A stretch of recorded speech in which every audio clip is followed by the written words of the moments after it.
Je voudrais relever l'adoption du rapport relatif à la situation économique et monétaire de l'UEMOA au 31 décembre 2024, qui nous fournit des informations à jour sur le dynamisme de l'activité économique de notre zone et ses perspectives encourageantes en matière de croissance et d'inflation. Ce rapport représente un référentiel pertinent pour le pilotage des activités économiques de nos États. Je me félicite de l'adoption du projet de décision relatif au document cadre de politique et de stratégie régionale d'inclusion financière dans l'UEMOA. Ce document constitue une matrice qui propose une vision de l'inclusion financière pour l'Union et identifie les actions prioritaires à mettre en œuvre au cours des 5 prochaines années. Il devrait permettre d'accroître l'accès et l'utilisation des produits et services financiers adaptés et abordables pour toutes les couches de la population en accordant une attention particulière aux populations vulnérables à travers la promotion de l'éducation financière, la protection des consommateurs et l'innovation responsable, éléments clés pour un secteur financier solide et durable. Je note en outre avec satisfaction l'adoption du projet de décision portant désignation de l'autorité macroprudentielle de l'UEMOA, chargée notamment de définir et mettre en œuvre le cadre de surveillance macroprudentielle de l'Union. Je souligne par ailleurs l'application par le Conseil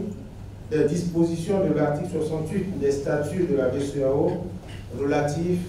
au mandat des membres du comité de politique monétaire de l'Institut d'émission. Ces décisions nous permettent ainsi d'assurer le bon fonctionnement de ces organes importants de notre écosystème. Je me réjouis de nos échanges fructueux sur la nécessité de renforcer la position extérieure de notre Union à travers une démarche concertée entre la Banque centrale et les États membres. Je salue également l'approbation des comptes de la BCEAO pour l'exercice 2024 et l'affectation de résultats financiers pour la même année qui répondent à l'exercice de nos prérogatives au regard des missions qui nous sont dévolues par les textes de base de notre Union. Je relève l'application des dispositions des articles 4 et 8 de l'annexe à la Convention régissant la Commission bancaire de l'UEMOA relative au mandat des membres du Collège de supervision de la Commission bancaire. Au titre de la BOAD, je me réjouis de l'approbation des comptes annuels pour l'exercice clos au 31 décembre 2024 et du rapport annuel 2024 de la BOAD. Il s'agit d'indicateurs importants pour le bon fonctionnement de nos institutions spécialisées dont le travail quotidien au service du développement et de l'intégration mérite d'être salué. Je me félicite également au titre de la commission de l'UEMOA des avis que nous avons formulés sur l'adoption prochaine du projet d'acte additionnel portant pacte de convergence, de stabilité, de croissance et de solidarité entre les États membres de l'UEMOA et du projet de règlement portant modalité de mise en œuvre de ce pacte. Enfin, au titre de la Cour des comptes de l'UEMOA, je note l'adoption par le Conseil du projet de règlement portant approbation des comptes financiers des organes de l'Union au titre de l'exercice 2023.